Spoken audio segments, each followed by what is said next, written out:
Assalamualaikum Iya. warahmatullahi wabarakatuh. Waalaikumsalam warahmatullahi Waalaikumsalam warahmatullahi wabarakatuh. wabarakatuh. Ya, bertemu kembali kita pada hari atau pertemuan kedua setelah kita melaksanakan pertemuan Zoom meeting yang pertama, dilanjutkan pelatihan secara tertulis melalui WhatsApp group.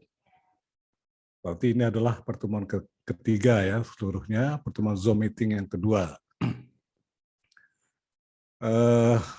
Kita bagi dua season acara kita malam ini.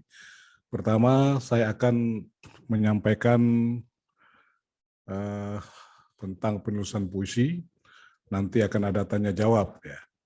Oleh karena itu, sebelum sampai ke tanya jawab, semua loudspeaker ditutup atau dimatikan. Nanti ketika sampai saatnya pada tanya jawab, baru yang bertanya membuka loudspeaker-nya. Secara tertulis, saya sudah menyampaikan ada 4 kunci menulis puisi, ya. Itu dari pengalaman saya menulis puisi, dan 4 kunci itu sudah saya gunakan ya. Ternyata dari banyak ratusan puisi yang sudah saya tulis, ketika saya tes dengan kunci itu masih banyak yang belum puisi, artinya belum sempurna puisinya. Jadi apa 4 kunci itu? Seperti yang sudah saya sampaikan, 4 kunci itu adalah pertama, menulis puisi adalah menulis sesuatu yang bukan sesuatu itu. Artinya kita tidak menulis apa yang kita lihat, ya, tetapi kita menulis apa yang terlihat di balik itu. Ya. Oleh karena itu kita harus mengetahui apa sifat kerja dan fungsi yang terlihat. Jadi kita tulis fungsinya atau kerjanya, apa yang kita lihat itu. Jadi bukan bentuknya, tapi adalah sifatnya atau kerjanya atau fungsinya. Itu makna menulis sesuatu yang bukan sesuatu itu. Mengapa? Mengapa harus menulis sesuatu yang bukan sesuatu itu? Kalau kita menulis sesuatu yang kita lihat, ya, itu akan menjadi berita. Berita apa yang dilihat, itu yang pertama. Terus yang kedua, kalau kita menulis apa yang kita lihat, maka kalau ada 5 orang, 10 orang datang ke suatu tempat, lalu melihat sesuatu, lalu semuanya ikut menulis apa yang dilihatnya, maka diyakinkan apa yang ditulis itu akan sama. Ya. Misalnya ada orang sama-sama datang ke satu rumah, ya. Di rumah itu dia terlihat ada seorang ibu-ibu yang lagi terbaring sakit, ya. Terbaring sakit, dia berpakaian baju putih, ya. Ada infus di tangannya, kemudian ada segelas air di tempatnya. Semua orang melihat itu. Kalau semuanya menulis apa yang dilihatnya, maka akan semuanya sama, ya. Nah, kalau nggak sama berarti dia menipu. Misalnya begini, dia tulis ada seorang ibu berbaju hitam misalnya. Padahal dia berbaju putih. Nah, kan harus berbaju putih dia tulis. Nah, dia menipu. Ada seorang ibu sakit tapi wajahnya cerah. Nah, padahal wajahnya lesu waktu itu. Nah, itu makanya itu kita tidak menulis apa yang kita lihat, tapi menulis apa yang dibalik yang kita lihat. Yang kedua, si penulis harus memahami sifat kerja atau fungsi kata. Misalnya ketika dia melihat laut, ya, apa fungsi laut? Apa sifat laut? Ya, sifat laut adalah dalam, luas, asin. Ya. Kerja laut menenggelamkan, menghanyutkan. Ya. Lalu sifat itu kita gunakan untuk puisi kita. Setiap yang dalam, setiap yang luas, setiap yang menghanyutkan, menenggelamkan, kita gunakan laut sebagai majas puisi kita. Jadi misalnya pada lautan cinta ibu, nah, ya, lautan cinta ibu. Jadi itu bukan laut yang kita lihat lagi, Tapi lautan cinta ibu itu berarti udah tahu kita maknanya, berarti cinta ibu yang luas, cinta ibu yang dalam. Nah itu. Jadi kita hanya ambil kata sifatnya, sifat kata itu, bukan bentuknya. Ya. Kemudian apalagi kita lihat pintu. Pintu itu apa kerjanya? Jadi di antara tiga ya, ada sifat, kerja, dan fungsinya. Kalau tidak bisa bertemu ketiga-tiganya, minimal salah satu sifatnya. Kalau tidak ada sifatnya, kerjanya, fungsinya. Fungsi pintu adalah tempat masuk dan keluar. Ya kan? Berarti setiap tempat masuk dan keluar kita bisa gunakan pintu sebagai majasnya. Ya. Jadi tempat masuk dan keluar itu juga perumpamaan dari birokrasi. Ya. Nah, saya pernah menggunakan puisi saya mengkritik birokrasi di Indonesia. Ya. Indonesia itu kalau kita kehilangan, melapor kita ke polisi, jadi ribet ya. Semuanya susah lah, ya kan? Kita mengadu, dia pula bertanya ke kita. Terus rumah sakit, banyak juga rumah sakit kita ingin berobat, bukan bertambah sehat, tapi bertambah sakit. Banyak juga rumah sakit seperti itu ya. Mungkin rumah sakit saya tuh, ada rumah sakit saya tuh kalau sakitnya datang situ sakit, hari ini sakit lambung, sembuh sakit lambungnya, tapi berapa bulan kemudian sakit lain muncul. Lalu saya berpikir, oh pantaslah rumah sakit kita disebut rumah sakit, bukan rumah sehat. Gitu. Ya, jadi itu birokrasi kita. Jadi lahirlah puisi pintu. Di pintu ada sepatu, tapaknya berdarah menanah. Pintu, bila aku mengetuk, aku yang diketuk. Bila aku masuk, aku di luar. Nah, itu saya mengkritik birokrasi. Nah, jadi di birokrasi itu nggak bisa kita, birokrasi kita nggak sehat. Gitu. Pusing kita masuk birokrasi Indonesia itu. Nah, saya mengkritik itu ya. Jadi bukan pintu yang saya lihat, saya tulis pintu. Bila aku masuk, aku di luar. Bila aku mengetuk, aku diketuk. Itu kalimatnya biasa, tetapi itu majas ya, itu perumpamaan. Oke, itulah. Jadi si penulis harus memahami sifat, kerja, dan fungsi kata. Apa yang kita lihat? Baju pun kita harus tahu kerja baju apa. Baju ini untuk melindungi kita dari panas dan dingin. Ya. Baju ini juga untuk menutup aurat kita. Ya. Jadi setiap yang berhubungan dengan untuk menutup dari panas dan dingin, menutup aurat dan sebagainya, kita gunakan baju. Ya. Nah, jadi kita gunakan baju sebagai simbolnya. Kaulah baju cinta yang telah menutupi aku dari kedinginan atau kerinduan. Jadi puisi. Bahkan apa saja bisa, yang penting bisa kita tahu dulu sifatnya. Handphone, apa fungsi handphone? Ya kan? Aku mencari-carimu di handphone, tapi kutemukan WhatsApp yang terkunci. Ya kan? Aku mencari-carimu di Facebook, Facebookmu berkata, ya. Nah, bisa seperti itu.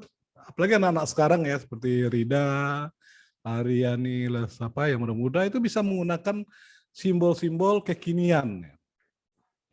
Bisa menggunakan simbol Facebook, internet. Ya. Aku mencari-carimu di Facebook, Facebookmu terkunci. Aku telepon, teleponmu menjawab. Bisa seperti itu teleponnya. Kata-kata yang ada ya, kata-kata benda-benda yang ada. Bisa dicari. Saya pernah membuat itu, lupa saya puisinya, dan itu digemari hampir 1.000 orang anak-anak muda ya. Puisi-puisi yang menggunakan simbol kekinian. Jadi itu, jadi penulis harus pertama adalah menulis puisi adalah menulis sesuatu yang bukan sesuatu itu. Jadi kita tidak menulis pintu itu, tapi kita menulis, kita hanya menggunakan pintu, kerja pintu atau fungsi pintu. Kita tidak menulis laut ya kita lihat, tetapi kita menulis sifat-sifat laut kita gunakan untuk puisi kita sebagai majasnya. Yang ketiga, kata-katanya harus saling berkaitan. Kalau kita menggunakan kata laut sebagai majasnya, maka kata-kata berikutnya harus berdekatan dengan laut. Ya. Misalnya dalam lautan cinta ibu, aku adalah telaga yang kering, gitu kan? Nah itu kan nggak cocok tiba-tiba aku adalah gelas yang kering. Aku tiba-tiba ke gelas membandingkannya, ya kan? Nah, gitu. Nggak ada hubungan dengan luasnya. Jadi harus berdekatan dengan laut. Laut itu bisa telaga, bisa sungai yang dekat-dekat dengan dia. Ya kan? Nah, gitu. Eh, jadi kalau kata-katanya berjauhan, nanti terlalu banyak tema yang terbawa. Ada orang menulis puisi, kalau kita baca puisinya seperti membaca 3 puisi. Karena terlalu banyak kata-kata lain yang masuk. Jadi gunakan ya, laut, apa yang berdekatan dengan laut. Ada pantai, ada ombak, ada batu karang, nah, semua. Tetapi ingat, pantai itu tidak lagi pantai yang kita lihat. Pantai itu apa fungsi pantai? Pantai tempat menunggu, misalnya, tempat menanti. Begitu juga dermaga. Jadi dermaga itu dermaga rindu, misalnya. Dermaga itu jadi tempat penantian. Nah, gitu. Lautan itu juga bisa jadi majas, lautan kehidupan, lautan cinta, lautan rindu, ya. Jadi dia tidak lagi lautan biru yang kita lihat, tidak lagi lautan yang dalam yang kita lihat, tapi dia sudah menjadi lautan puisi, ya. Nah, itu. Jadi sifat-sifat kata itu yang kita gunakan. Terus yang keempat, puisi harus memiliki misi, yaitu tujuan. Nah, itu. Nomor 4 ini kadang-kadang sering juga dijadikan nomor 1, ya. Kita harus mempunyai tujuan dulu. Apa tujuan kita? Ya. Tujuan puisi ini adalah ingin menyampaikan gagasan-gagasan kita. Apa gagasan kita? Nah, seperti saat ini tema puisi kita adalah menulis puisi dengan tema doa untuk bangsa. Jadi sebelum menulis puisi doa untuk bangsa, ya kan, kita renungkan dulu, kita pikirkan dulu. Doa untuk bangsa. Berarti ada sesuatu masalah pada bangsa ini, harus kita berdoa. Ada apa? Kita cari nih, ada apa? Pasti banyak, tapi jangan semuanya ditulis. Salah satu aja. Nah, salah satu misalnya masalah bangsa ini adalah terjadinya corona yang sampai sekarang nggak apa ya. Udah, tulis saja tentang corona. Masing-masing kita pasti berbeda-beda ya. Ada seorang guru gara-gara corona ini nggak ketemu murid-muridnya, ya kan, sekolahnya berdebu, ya, terkunci dan sebagainya. Bayangkan tuh kesepian papan tulisnya, kesepian tuh tempat mejanya, tak ada lagi orang duduk di situ, ya kan? Nah, ibu guru sudah tak bertemu dengan murid-muridnya. Jangan-jangan banyak guru yang udah lupa dengan nama-nama muridnya nih, ya kan? Siapa nih? Siapa ya, lupa itu kan? Takutnya pas ketemu dia tanya, kamu namanya siapa? Gitu. Karena terlalu lama tidak jumpa. Itu bisa ditulis, ya kan? Apa yang terjadi setelah dengan corona ini pada anak murid? Ada anak murid yang nggak bisa belajar bersama karena nggak mampu beli HP yang ada kameranya, ya kan? Pasti ada. Nah, kejadian kemarin di Jakarta itu seorang bapak terpaksa mencuri handphone untuk diberikan anaknya. Ketika ditangkap, ya untuk apa handphone anak saya kalau nggak ada handphone apa? Nah itu ditulis tapi dalam bahasa puisi, ya. Kalau jangan menulis karena corona seorang ayah mencuri handphone untuk anaknya, ya kan? Nah itu bukan puisi, itu berita. Nah, kita tulis dalam bahasa puisi. Nggak apa-apa, tulis dulu dengan bahasa biasa, kemudian kita perbaiki, ditambah dengan majasnya. Nah, ya kan? Cara menulis majas, ya.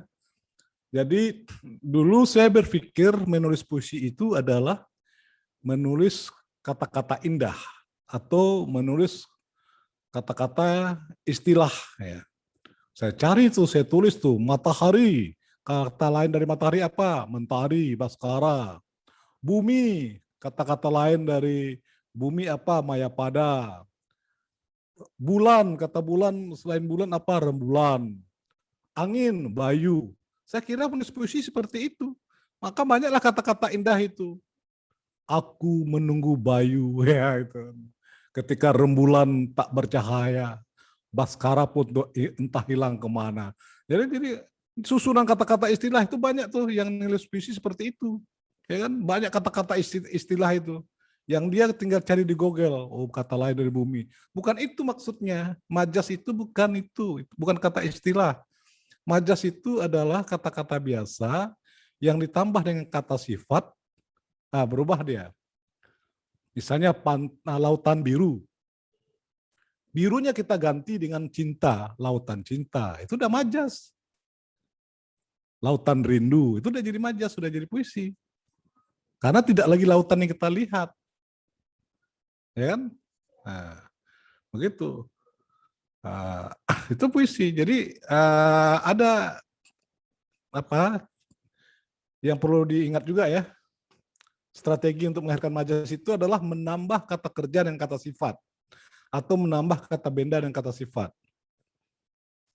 Ya kan? Lautan, tambah cinta, kata sifat jadi lautan cinta, jadi puisi. Lautan rindu jadi puisi. Lautan, kalau lautan sunyi ya itu belum ya, karena walaupun sunyi kata sifat, tapi ada juga lautan sunyi dia menjadi, karena kata sunyi itu sudah, ada juga kata sifat yang sudah terbiasa di telinga kita, dia menjadi kata-kata biasa. Kayak gitu ya. Jadi keempat syarat itu harus dipenuhi dalam menulis puisi. Kalau setelah itu, gunakan 4 kunci itu. Misalnya setelah puisi jadi, dites itu dengan 4 kunci itu. 1, apakah puisi ini masih menulis sesuatu itu? Kalau masih menulis sesuatu itu, berarti gagal, perbaiki. Oke, yang pertama udah benar nih, menulis sesuatu yang bukan sesuatu. Oke, terus yang kedua, apakah kata-katanya saling berhubungan? Oh, ternyata tidak. Tadi nulis lauk, kok tiba-tiba nulis televisi, internet, HP, dan sebagainya. Ini berjauhan, perbaiki. 1, 2 sudah terpenuhi. Ketiga, ya kan? Apakah tujuannya terbaca? Keempat, misinya jelas nggak nih? Nah, gitu. Sebab banyak juga karena terlalu banyak menggunakan majas, ya tujuannya jadi hilang karena majasnya majas salah. Ya. Banyak yang membuat majas, maksain diri buat majas, akibatnya tujuan puisinya jadi hilang atau tak terbaca. Kayak gitu ya. Jadi seperti yang saya contohkan kemarin, ini hasil dari puisi yang saya buat, lalu saya tes dengan 4 kunci. Judulnya Sulam Cahaya. Ya. Mengapa saya buat sulam cahaya? Mengapa tidak sulam benang? Kalau saya buat sulam benang, itu benda apa yang kita lihat, apa yang saya lihat. Nah gitu. Jadi saya ganti sulam cahaya. Mengapa kata cahaya? Karena isinya tentang hidayah, berhubungan dengan religi. Jadi cahaya saya gunakan. Berbeda kalau saya bercerita tentang kerinduan, tentang cinta. Mungkin tidak cahaya saya gunakan rindu atau sulam kerinduan. Ya, tapi karena isinya adalah bertemakan religi, hidayah, maka kata yang tepat saya gunakan adalah cahaya. Jadi digabunglah sulam cahaya. Artinya menyulam hidayah, ya, merajut hidayah, mengharapkan hidayah, itu artinya. Dari puisi itu sudah terlihat dia puisi atau tidak di judulnya. Kalau di judulnya itu sudah puitis, biasanya di dalam itu udah terbayang. Sulam cahaya. Tuhan, berilah aku sulam cahaya. Untuk merajut itu masih berhubungan dengan sulam. Untuk merajut usia yang selama ini kusut, dipintal debu, dipintal kusut, itu masih berhubungan dengan sulam. Aku ingin tenunan masih berhubungan dengan sulam. Aku ingin tenunan amal dari sajadah mengantarku padamu. Sedang dosa mencabik sajadah itu, mohon sutra kasihmu menambalnya. Semuanya saling berhubungan, ya. Nah, coba lihat tadi ada kata-kata itu, saya selalu tambahkan dengan kata sifat. Tuhan, berilah aku sulam cahaya. Sulam itu benda, cahaya itu kata sifat. Ya kan? Aku ingin tenunan amal, ya, tenunan amal. Jadi tidak tenunan kain. Jadi sajadah mengantarku padamu, sedang dosa mencabik sajadah itu, mohon sutra kasihmu menambalnya. Jadi tambahkan kata sifat, kata kerja atau kata benda dengan sifat, dia biasanya akan jadi puitis. Walaupun banyak juga kata benda ketemu kata benda jadi kata sifat. Tapi itu tertentu saja. Tapi kebanyakan dari puisi-puisi yang saya lihat, itu ketika kata benda ditambah kata sifat, dia selalu menjadi puitis. Gitu ya. Hampir ya, tidak semua juga. Karena banyak juga kata sifat yang familiar ketika kita gunakan dia tidak jadi lagi puitis karena udah biasa ya. Carilah kata-kata yang tidak biasa, tetapi tetap logis. Oke, setelah kita berhasil menulis puisi itu, kita baca lagi semuanya, terus kita lihat lagi, ya, kata-katanya itu masuk akal tidak, logis tidak. Walaupun dia puisi, tapi logis tidak. Seperti aku menyeberangi bebukitan atau aku menyeberangi pegunungan, ya kan? Mendaki samudra. Nah, itu nggak masuk akal kalimat bantuan kerjanya. Mendaki itu untuk sesuatu yang tinggi, mengarungi itu untuk lautan. Ya. Aku memeluk air. Ya, mana pula air bisa dipeluk? Ya, kata peluk, karena kata peluk itu tidak cocok untuk air. Air itu mungkin ditampung dan sebagainya. Nah, aku menampung air harapan. Aku menampung air kerinduan. Aku menampung, jadi harus ditambah kata airnya di belakang ya. Aku menampung air itu belum puisi, tapi ketika ditambah kata sifat di belakangnya air apa? Aku menampung air mata, itu akan jadi apa ya? Aku menampung air duka misalnya, itu jadi puisi. Jadi jangan menampung air hanya jangan di situ, harus ditambah setelah kata air itu. Nah, itu yang banyak terjadi di pengiriman puisi, ya kan dia tidak ada tambahan kata setelah katanya, kata puisi terakhirnya. Aku menampung air, air apa? Kalau air yang kita lihat itu masih belum puisi. Ya kan? Aku menunggumu di lautan. Nah, itu belum puisi. Tapi ketika aku menunggumu di lautan rindu, nah, ada kata rindunya, itu baru puisi. Jangan terhenti aku menunggumu di lautan. Nah, itu bukan puisi, itu benar-benar lautan yang dilihatnya. Aku menunggumu di lautan rindu, tapi rinduku hanyut. Nah, tapi rinduku hanyut tak kembali. Ya. Kayak itu. Kira-kira itu ya, nanti bisa kita diskusi. Ya. Mudah menulis puisi itu. Ya. Pertama, gunakan 4 kunci tadi, setelah puisi jadi dites dengan 4 kunci itu. Jadi kunci itu untuk ngetes, bisa terbuka tidak. 1, setelah puisi jadi kita tes apakah yang kita tulis ini menulis sesuatu yang bukan sesuatu, tes. Oh ternyata masih sesuatu, revisi. Oke, kita tes lagi, oh ini udah sesuatu yang bukan sesuatu. Yang kedua, apakah saling berdekatan kata-katanya, ya kan? Oh ini kata-katanya masih berantakan nih, revisi lagi. Sehingga tidak ada kata-kata lain kecuali kata-kata yang serumpun dengan kata-kata yang ada ya. Kata-kata serumpun itu ditandai dengan majas utama. Majas utama itu biasanya dekatnya di judul. Seperti tadi saya menggunakan sulam cahaya. Maka kata-kata selanjutnya berhubungan dengan sulam. Ada rajut, ada sulam, ada cabik, ada banyak kata-kata tadi ya di teks di grup udah saya sampaikan. Yang berikutnya memiliki misi. Ini puisinya ada misi tidak? Oh, kalau misinya nggak jelas, perbaiki lagi. Walaupun puisi itu memiliki majas, tapi misinya harus jelas. Seperti tadi sulam cahaya itu misinya adalah memohon hidayah pada Allah. Setelah diberikan hidayah, lalu bagaimana tidak lagi jauh dari cinta Allah. Itu tujuannya, misi puisinya. Tuhan berilah aku sulam cahaya untuk merajut usia yang selama ini kusut di pintal debu. Aku ingin tenunan amal jadi sajadah mengantarku padamu. Sedang dosa mencabik sajadah itu, mohon sutra kasihmu menambalnya. Aku lena menjaga kasihmu, maka kurunglah aku di rumah cintamu, agar diriku tak kuasa menjauh. Nah itu ya. Tujuannya merayu Tuhan agar tidak jauh, tidak agar dicintai oleh Allah. Ya. Kadang-kadang kita inginnya baik terus, ingin tobat dan sebagainya. Kalau tidak dijaga oleh Allah, kadang-kadang balik lagi, buat salah lagi. Tapi kalau sudah dikurung di rumah cinta Allah, udah nggak bisa lagi kita lari dari berbuat-buat apa lagi. Itu kita harapkan itu. Oke. Kira-kira itu secara teks ya sudah disampaikan di grup. Tadi pun saya tayangkan lagi apa yang sudah pernah dirangkum oleh Bu Sabariah ya. Sekarang kita masuk ke session pertanyaan. Siapa yang mau bertanya silakan.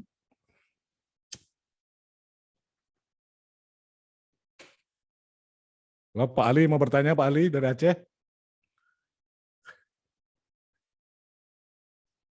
Suaranya, mikrofonnya. Ah ya, Ya, Assalamualaikum. Waalaikumsalam.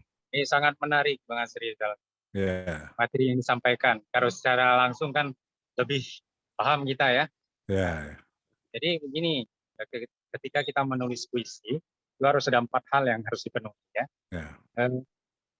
Ada beberapa puisi yang dia keempat hal ini tidak dia penuhi secara keseluruhan. Artinya begini, ketika dia menulis puisi itu dia lebih dominan ke lambang-lambang. Itu gimana? Apa ke lambang-lambang? Bentuk lambang misalkan warnamu hitam, biru, coklat. Kemudian nanti diulang lagi hitam, biru, coklat. Nah, seperti itu apakah masuk dia ke dalam kategori yang bukan puisi. Ya kan nanti jadi lagu balonku ada 5 berwarna-warni. Bukan puisi, itu masih kata-kata biasa. Kalau ya masih kata-kata biasa. Jadi yang tadi 4 tadi itu kunci ya, maksudnya gitu. Kita tes dengan 4 kunci itu. Kalau dia tidak memenuhi 4 kunci itu, berarti dia masih lemah puisinya. Ya kan? Nah, jadi menulis puisi, jadi jangan terlalu banyak menguraikan. Aku memiliki baju hitam, putih, hijau, kuning, ngapain? Buat aja aku punya baju warna-warni, selesai. Ya kan? Itu juga tidak dalam menyusun kata-kata, dia juga menjadi apa? Mubazir ya. Itulah ketika kita tanya ya ke si penulisnya, ini warna ini seolah-olah seperti apa ya? Kalau dikatakan yang tersirat, warna hitam itu kegelapan.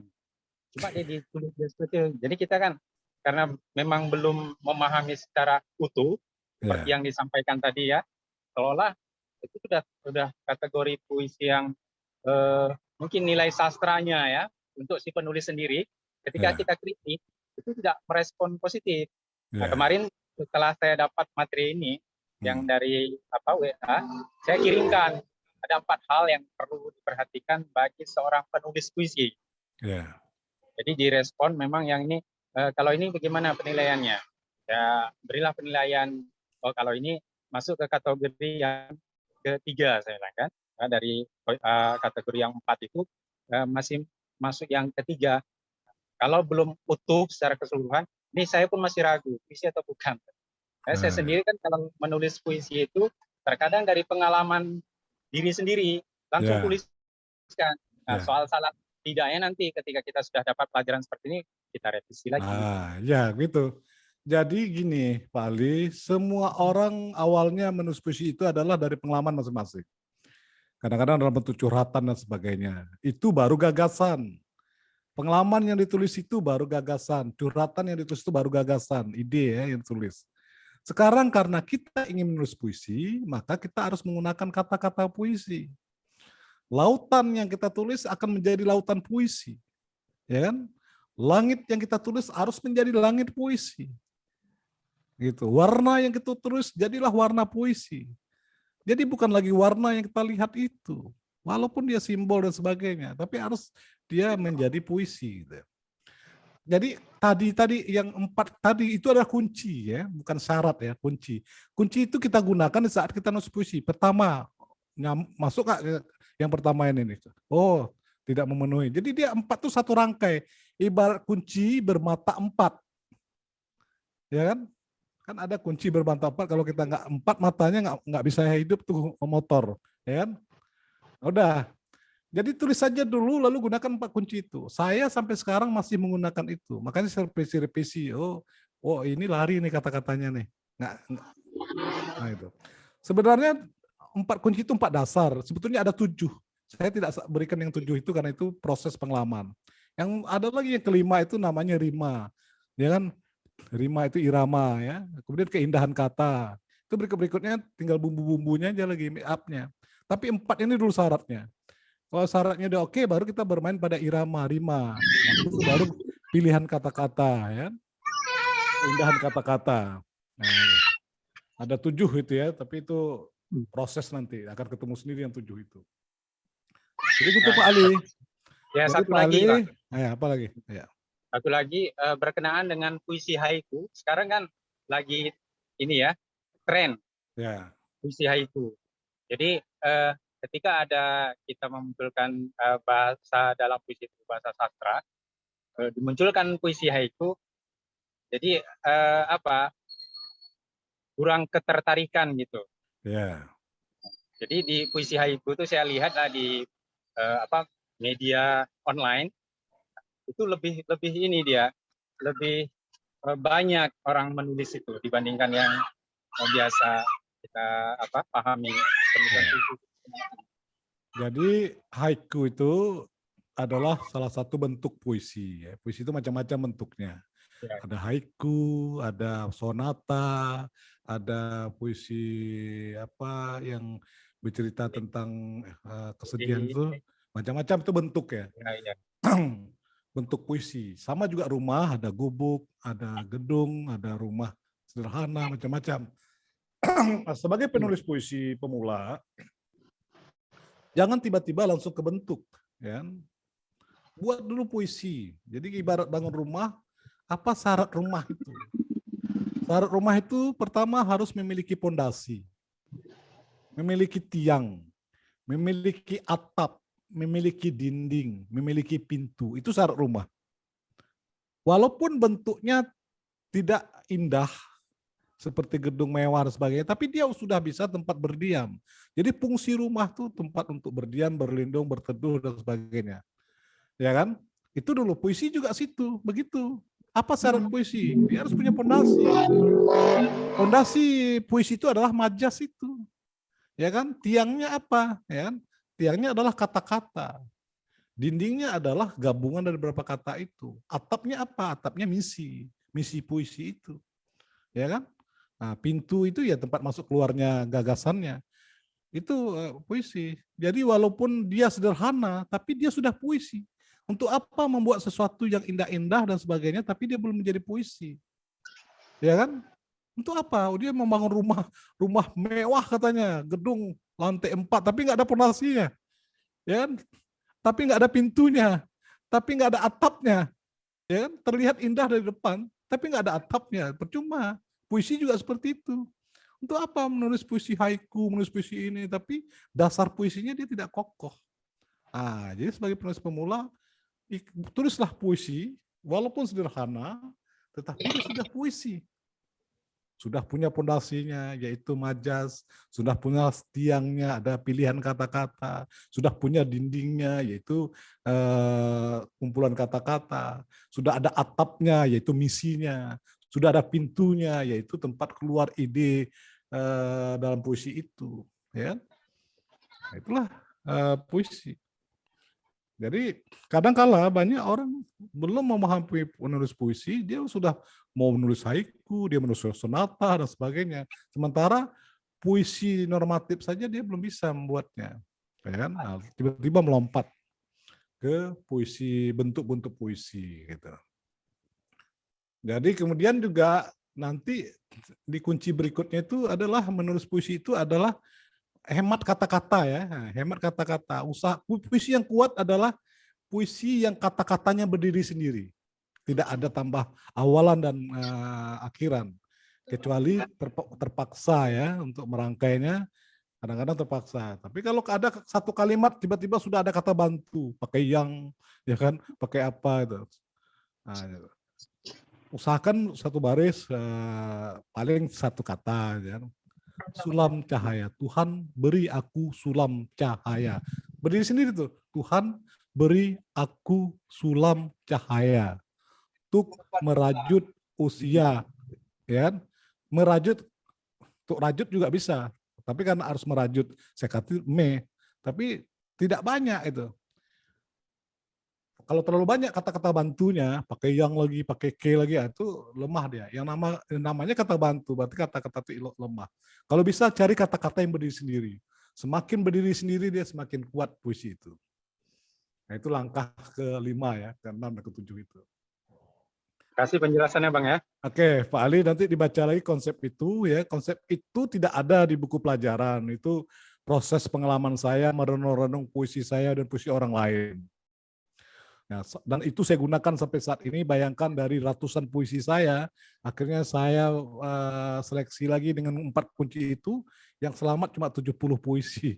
Ya, ada dari 500-an puisi yang udah ciptakan dari tahun 90-an sampai sekarang. Akhirnya yang bisa selamat cuma 70 puisi. Nah, saya gunakan itu. Oh, ini masih kacau nih. Kok di atasnya ngomong tentang sulam misalnya. Kok tiba-tiba di belakangnya lain lagi. Ya, itu saya edit lagi tuh. Puisi kuda saya tuh saya edit berapa tahun tuh. Saya edit lagi gitu. Begitu nulis puisi. Jadi sebelum diedit orang, kita edit dulu, kan kuncinya udah dikasih tuh. Kunci tadi itu digunakan untuk mengeditnya. Oh, untuk ngetesnya nih. Oh, gini nih. Nah, kayak sakit itu detektornya apa namanya itu? Oh, untuk periksa demam. Nah, itu 4 kunci tadi ya. Gunakan untuk 4 kunci itu. Kalau masih 4 kuncinya belum terpakai, belum memenuhi kunci 4 kunci itu, perbaiki, revisi lagi. Nah, yang lain-lain baru usahakan kata-katanya berdiri sendiri, ya kan? Usahakan ada kata-kata indahnya, pilihan-pilihan diksinya. Yang ketiga ada rimanya, ya kan? Nah, puisi itu memang apalagi kalau puisi untuk dibacakan, semakin kuat rimanya semakin enak dibacakan, ya. Pintu, di pintu ada sepatu. Nah, itu kan, terima namanya. Ya. Ya, Bang. Makasih Bang. Oke, ada. Penjelasan. Oke, Pak Arief ya, ditunggu puisinya ya. Ingat puisinya doa untuk bangsa itu temanya, ya. Judulnya bisa sesuai dengan. Ada yang bertanya, menulis puisi itu apakah judulnya dulu atau isinya? Nah ini. Jadi saya lebih banyak menulis puisi itu isinya dulu. Nanti dari isinya akan terbayang judulnya. Ya kan? Kadang-kadang saya buat judulnya dulu bisa berubah setelah isinya jadi. Nah, itu. Ya, jadi temanya doa untuk bangsa, ya, judulnya bisa masing-masing. Sebelum menulis, renungkan dulu mengapa kita perlu mendoakan bangsa ini. Ada apa yang terjadi pada bangsa ini. Saya kira tidak hanya corona saja, banyak ya. Banyak sekarang ini kurangnya persatuan, kurangnya etika, kesantunan, semua orang saling maki, saling menghina sana-sini, dan sebagainya. Bangsa kita sekarang tidak seramah dulu lagi, tidak sedamai dulu lagi. Ya kan? Nah itu. Nah, apalagi belum lagi bencana-bencana alam. Tapi jangan tulis semuanya, ya. Karena puisi ini terbatas dia. Pilih satu masalah aja, ya kan? Tapi ditulis dengan bahasa puisi sehingga dia bermakna luas, ya kan? Itulah makanya menulis puisi itu tidak menulis apa yang kita lihat. Ya, kalau kita terlihat sempit dia jadinya. Aku melihat Pak Ali di balik pintu. Wajahnya merah, matanya bersinar. Ya kan? Ya, itu walaupun itu bukan puisi, itu kata apa? Lah kok bersinar itu kan kata sifat, itu kan ada maknanya, enggak bisa seperti itu. Ya kan? Nah, tambah lagi nama orang disebut di situ kan. Andai pun ada nama orang, gunakan simbol yang lain. Ya. Kayak gitu. Ada orang dia tidak suka dengan saya, dia maki-makinya saya dengan puisi, ya. Dengan puisi, tapi puisinya kasar. Melihat dia kecewa, dia apa gitu kan, dia tersinggung sedikit langsung marah-marah dia kan, tulis ya, lelaki berambut panjang bertubuh besar, ya kan, dan berbrewok, ya. Masa itu dia apa yang dilihat, ya kan? Itu berita fitnah jadinya. Dia ingin fitnah saya dengan puisinya, tapi dia gambarkan apa yang dilihatnya. Ya, lalu orang baca, oh ini pasti lagi marah dengan Srizal Nur nih, ya. Nah, tapi puisinya jadi buruk. Menulis puisi ya hati-hati, jangan ditulis di saat kita emosi, ya. Ya nanti kalian mentang-mentang udah bisa nulis puisi, lalu pas sedang marah pada seseorang tulis, lalu puisinya jadi maki-maki, ya. Nah itu, jadi tetap puisi itu ditulis indah walaupun kita sedang marah. Saya sedang marah dengan bangsa ini, ya, tapi saya tulis dalam bentuk puisi. Jadi judulnya Negeri Batu. Negeri Batu. Di negeri batu, petani keteduhan diusir dari ladang nurani. Yang tumbuh hanya batu. Tak ada tempat bercermin. Ya. Nah itu saya puisi. Tidak perlu saya mengatakan itu pemerintahan zalim, oh begini rakyat miskin, corona ini begini-begini. Tidak perlu tulis itu. Kita harus mencari kata-kata pilihan. Negeri batu. Negeri batu itu artinya negeri yang tidak ada rohnya. Ya kan, batu dia. Negeri batu. Di negeri batu, petani keteduhan diusir dari ladang nurani. Artinya orang-orang yang baik, orang-orang yang benar itu dicampakkan. Tak ada tempat bercermin. Ya, bagaimana tempat bercermin? Batu semua. Ya kan, tidak ada air, telaga, tak ada telaga tempat bercermin. Ada cuma batu. Di negeri batu, orang-orang memuja batu jadi Tuhan. Itu. Nah, itu saya mengkritik keras itu negeri ini. Ya, tapi saya tidak menyebutkan nama orang. Ya, saya tidak sebutkan namanya, nama bangsanya, nama negerinya. Saya simbolkan negeri batu. Gitu. Jadi begitu, semarah apapun kita tetap disampaikan dengan bahasa puisi. Aku adalah air dan engkau adalah batu. Nah, itu udah mengatakan aku air dan kau batu. Jadi, oh ya, ada perbedaan puisi lama dan puisi sekarang. Kalau dulu selalu kita gunakan kata umpama seperti bagai, aku bagikan batu, aku bagikan air dan kau bagikan batu. Nggak perlu lagi pakai bagai-bagai. Langsung aja, aku air dan kau batu. Gitu. Langsung aja. Berarti air apa? Sifat air. Mengalir, menyejukkan dan sebagainya. Batu apa? Batu keras. Ya kan? Bahkan bisa melukai batu. Oke ya Pak Ali. Ada lagi? Bu Aryani Rosa Lesmana? Ya. Ya, keren namanya. Nama penyair. Ya. Saya putus-putus. Assalamualaikum. Waalaikumsalam. Dengar Ini suara. mau nanyakan kunci pokok puisi, menulis puisi yang nomor 1. Dari siapa nih? Menulis puisi adalah menulis sesuatu yang bukan sesuatu itu. Bisa enggak Bang itu kan lagi dijelaskan lagi. Di situ aku kurang paham. Mau mencari contoh-contohnya itu. Apa tadi yang bertanya nih? Ibu apa? Toibah. Hah? Toibah. Bu Toibah? Ya. Toibah. Jadi itu sebetulnya kata lain dari perumpamaan. Menulis sesuatu adalah menulis puisi adalah menulis sesuatu yang bukan sesuatu itu. Tadi saya sudah jelaskan, menulis sesuatu yang bukan sesuatu itu artinya kita tidak menulis apa yang kita lihat. Misalnya ibu berada di tepi pantai, ya kan? Ibu melihat di situ di pantai waktu itu air lautnya biru. Habis itu ada burung carmar yang terbang. Kemudian ada nelayan yang lewat. Ibu tulis apa yang ibu lihat. walaupun indah kata-katanya, tapi itu tetap bukan puisi. Pada pantai yang ramai, aku melihat lautan berwarna biru. Nelayan pergi ke lautan jauh. Dan burung camar menyanyikan lagu. Ya, burung camar mencicitkan suaranya. Ya kan? Itu ibu melihat apa yang ibu lihat, ibu tulis, itu bukan puisi, itu berita. Nah, kita tidak menulis berita, kita nulis puisi. Ya kan? Kita tulis laut itu sifatnya aja. Saya sudah mengatakan apa sifat laut adalah dalam, luas, ya, asin.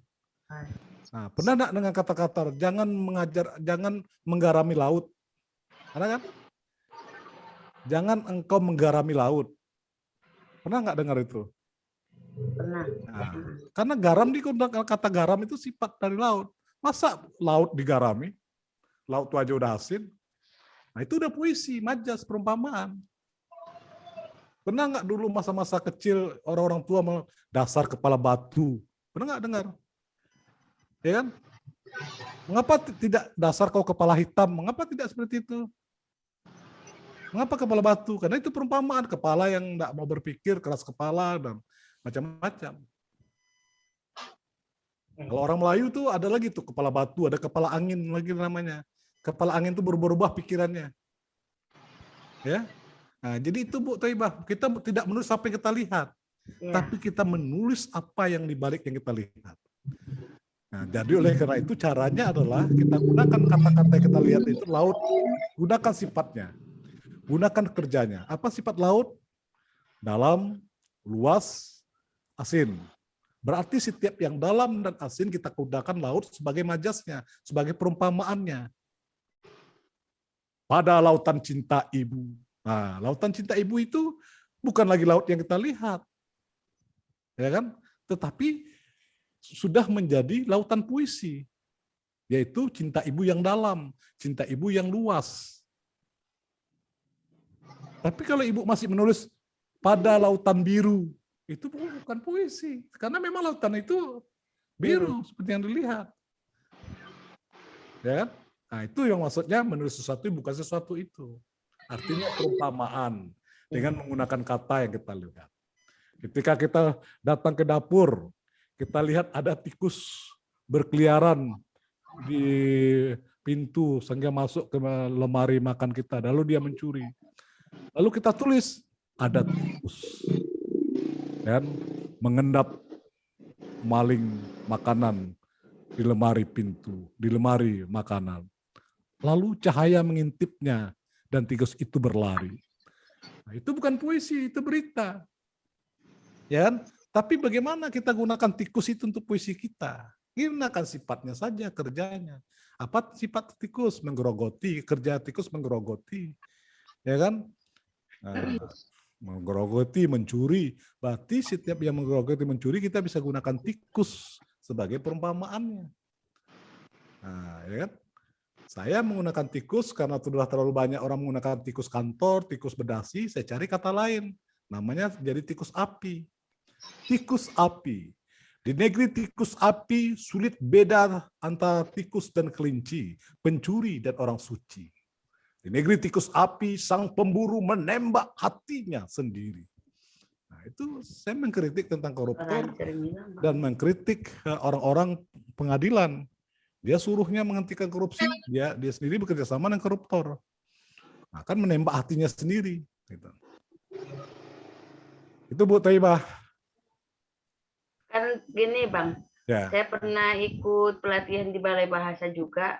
Jadi yang saya tangkap dari tutornya itu waktu itu kita dalam membuat puisi itu katanya banyak menggunakan perlambang atau simbol-simbol seperti yang ditanyakan si Ali tadi. Nah, jadi selama ini pemahaman saya itu masalah membuat puisi itu menggunakan simbol-simbol atau lambang-lambang itu, tapi belum begitu saya pahami dengan ikut belajar dengan Bang Asnur ini. Saya sudah begitu jelas. Berarti bisa kita menggunakan lambang itu, tapi yang diintikannya dibawakan ke 4 kunci tadi. Ya, betul. Jadi sebenarnya yang dibilang lambang dia itu itulah majas, ya kan? Perumpamaan lambang itu, ya kan? Nah, kalau lambang itu kita buat berdiri sendiri, dia tidak jadi majas, ya kan? Akulah warna hitam, akulah warna putih, akulah warna hijau, akulah nano-nano dong jadinya, ya kan? Nah gitu. Tapi ya itu, ya. Nah, jadi lambang tadi itu sebenarnya majas, itulah maksudnya, yaitu perumpamaan. Kita gunakan lambang sebagai perumpamaan. Lautan tadi jadi lambang puisi kita. Ya. Cuma banyak macam orang menyampaikan kata-katanya. Ada yang menggunakan kata lambang, ada yang menggunakan majas. Tapi bukan berarti lambang yang apa tadi. Ya, lambang itu sebutan saja. Lambang itu adalah perumpamaan. Iya. Kepala batu. Nah, berarti menggunakan batu sebagai lambangnya. Matahari surya ya Bang ya. Nah, kalau matahari surya itu bukan lambang, itu kata lain dari matahari. Ya kan? Nah, hati-hati. Itu kata istilah. Matahari jadi surya, jadi baskara. Nah, itu kata istilah. Menulis puisi bukanlah menyusun kata-kata istilah. Menulis puisi adalah menulis kata-kata biasa menjadi puisi. Lautan cinta ibu, itu jadi puisi. Bukan istilah itu. Lautan rindu, bukan istilah, itu puisi. Ya kan? Nah, karena dia, jadi tadi saya bilang makin jelas Bang ya. Nah, jadi kalau kita buat kasih, walaupun indah-indah katanya, lautan itu ada samudera, ya kan?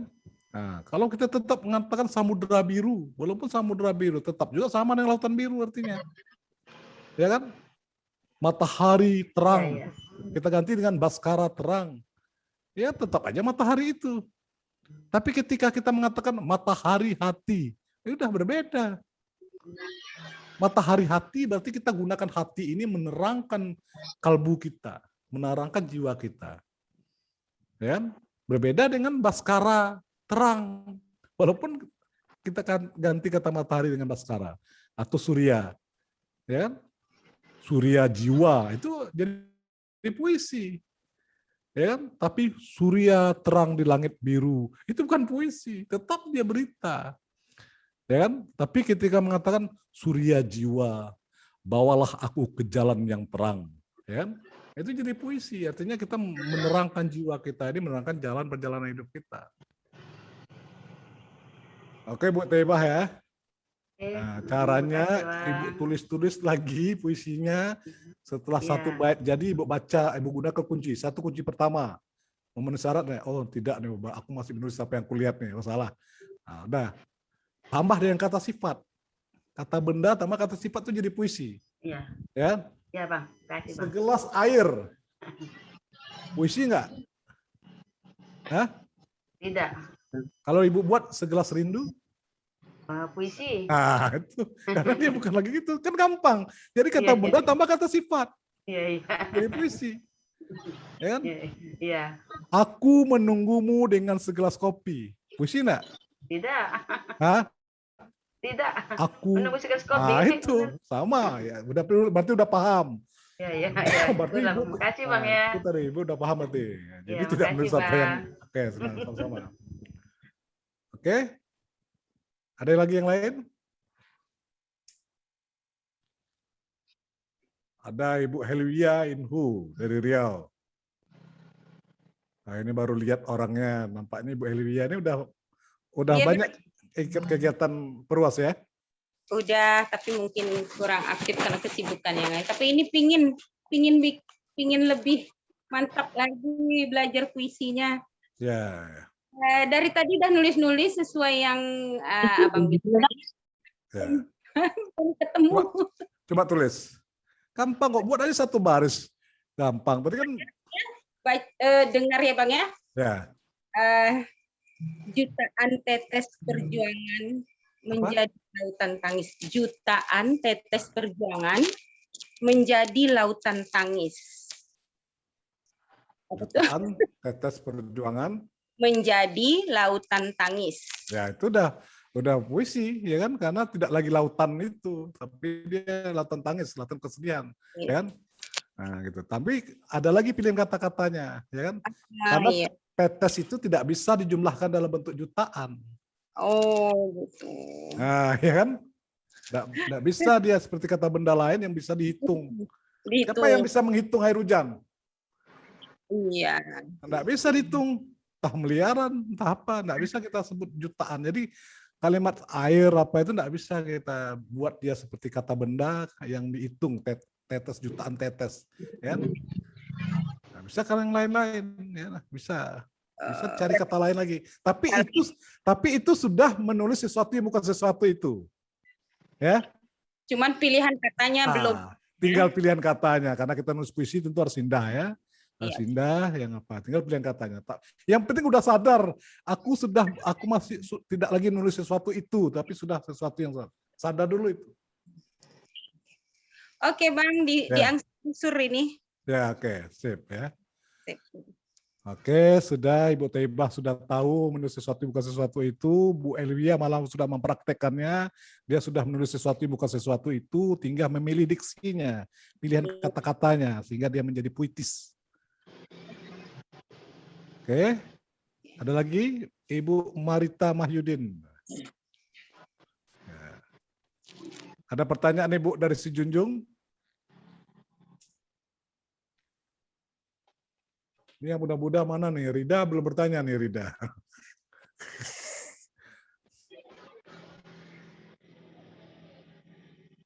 Alhamdulillah ya dari perwas ini banyak yang sudah diakui oleh kawan-kawan Malaysia, Singapura, Brunei di acara Halal Bihalal yang puisinya udah bagus, bacanya udah bagus ya. Artinya jika ingin bergabung di acara-acara tingkat ASEAN, anggota-anggota perwas yang belajar di perwas nggak perlu lagi malu atau rendah diri ya, sudah bisa ya. Waktu kita kan waktu itu ada acara halal bihalal dan video-video puisinya saya tayangkan kan waktu itu, dan orang Malaysia, Singapura, Brunei nonton. Mereka kira itu semua penyair. Bukan, itu guru-guru yang sedang proses belajar nulis puisi dan baca puisi. Wah, kalah penyair kami tadi kan. Nah, gitu. Katanya. Nah itu, jadi pertama ibu-ibu ya. Jadi kawan-kawan kalau bertemu dengan penyair Malaysia perempuan sebagai yang perempuan jangan malu. Ya. Tapi tetap belajar ya, jangan cepat besar kepala ya. Kadang-kadang ada di anggota prosnya macam-macam nih, baru belajar bisa-bisa sedikit dia ikut kegiatan lain lalu lolos, lalu dia udah merasa hebat, dia nggak mau lagi belajar di Perwas, ya kan? Nah gitu. Padahal dia lupa yang ngadain acara di luar-luar tuh jaringan saya semua itu, ya. Orang-orang saya semua. Nah, itu ada juga murid saya setelah saya bina dia buat komunitas, dia buat seperti itu. Jadi tetap belajar, saya aja terus belajar ya. Jadi terus memperkuatnya. 4 kunci kan sudah punya ya. 4 kunci tadi kembangkan lagi ya. 1 rima ya. Rima itu irama ya. Irama yang kalau pantun ABAB, kalau kita yang penting sama irama. Di negeri batu ya, seperti tadi itu. Pintu, di pintu ada sepatu. Nah itu kan ada U, ya. Ada rima yang enak didengar. Itu kunci kelimanya. Kunci keenamnya adalah pilihan kata-kata ya. Nah gitu. Udah, kelas berikutnya udah enak ya. Yang berikutnya adalah pilihan diksi ya. Pilihan diksi itu. Pilihan diksi itu yang apa? Keindahan dan sebagainya. Oke, dari Ibu apa tadi sudah. Ada lagi yang lain? Oh ya, nanti setelah puisinya jadi, ada kami ini, saya punya 2 orang lagi yang mendampingi ibu-ibu ya, bisa belajar langsung. 1 Ibu Rini Intama ya, sudah masuk di grup. Ibu Rini Intama ini, Ibu Rini Intama ini adalah dia sering memenangkan lomba menulis buku puisi. Ya. Puisi-puisinya lebih cenderung kepada puisi-puisi naratif. Jadi kalau kawan-kawan semua ingin menulis puisi naratif dan sebagainya, bisa. Terus yang kedua ada Ibu RD Kedom. Ibu RD Kedom ini akademi puisi. Dia dokter sastra ya. Dokter di sastra. Itu boleh ke beliau. Jadi ada 3. Kalau saya sibuk dan sebagainya, itu puisi yang udah jadi bisa serahkan ke beliau. Kalau sudah serahkan ke beliau, yang berdua itu jangan serahkan ke saya lagi. Kalau serahkan ke saya lagi itu mengadu kami namanya. Nggak enak kan? Ya gitu. Jadi udah, berarti kalau udah lolos oleh Ibu RD Kedom, berarti lolos itu dah. Lolos oleh Ibu Rini Tama, berarti itu lolos. Ya kan? Jangan lagi bertanya ke saya, wah saya merasa, kalau merasa kurang apa, bertanya lagi ke Ibu itu. Bertanya lagi, terus tanyakan sampai puas gitu. Jadi ada 3 mentor ya, saya, Bu Rini Tama, Ibu RD Kedom. Kalau sudah didampingi oleh Ibu RD Kedom, jangan lagi tanya ke Bu Rini atau ke saya ya. Udah berarti lolos, sudah kalau udah lolos berarti. Kalau ada yang ingin ditanyakan, tanya ke beliau ya. Oke ya.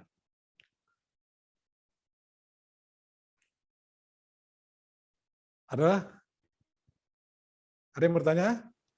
Ada pertanyaan dari Pak Edi Suwito. Pak Edi Suwito ada nggak deh? Mana orangnya? Mengapa agak sulit menemukan kata yang dibalik makna sebenarnya? Ada triknya. Tadi udah dikasih triknya. Triknya itu adalah menambahkan kata benda dengan kata sifat. Itu akan menjadikan majas. Ya. Nah, jadi kita jangan mencari kata-kata yang sulit ya. Menjadi kata-kata biasa, tapi tambahkan dengan kata sifat. Segelas air, tambah dengan rindu. Segelas rindu, itu udah. Berarti ada kerinduannya sudah sampai segelas itu. Berarti belum apa-apa. Kalau lautan rindu lebih luas lagi kan.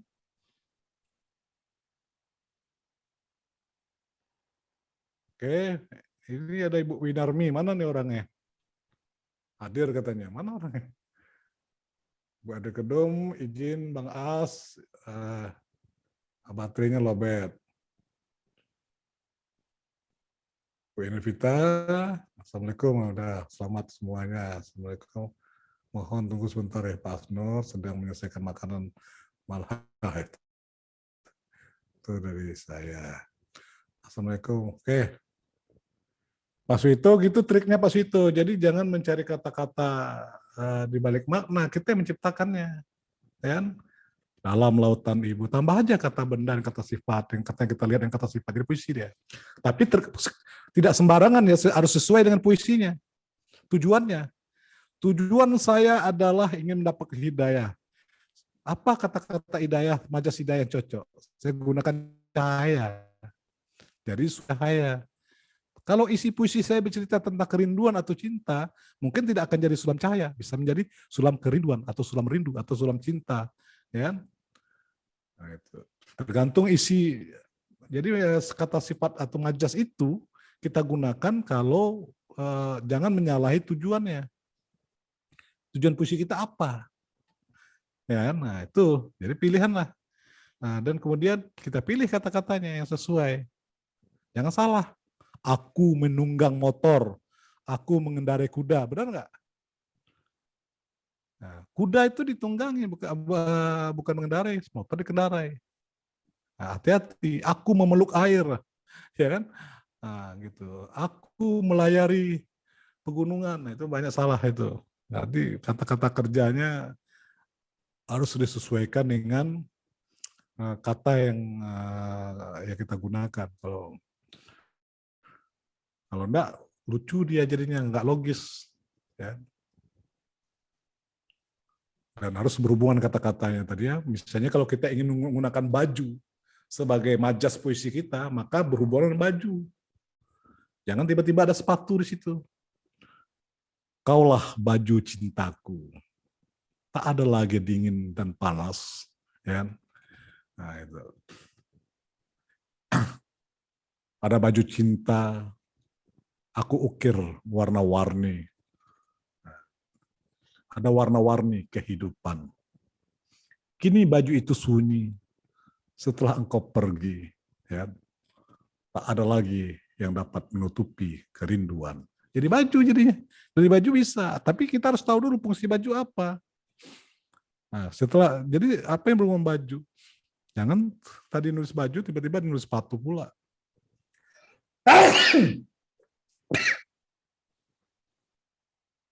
Oke, udah paham semua? Saya Bang Asnur. Siapa? Saya Bu Umi Wiratmi, Bang. Ya, Asnur. Ibu Umi Wiratmi. Ini Bang Asnur, tadi pagi saya sudah kirim hasil rekaman latihan saya, Bang. Tolong dikoreksi. Kirimnya kemana? Ke nomornya Bang Asnur. Yang baru, yang lama, yang baru.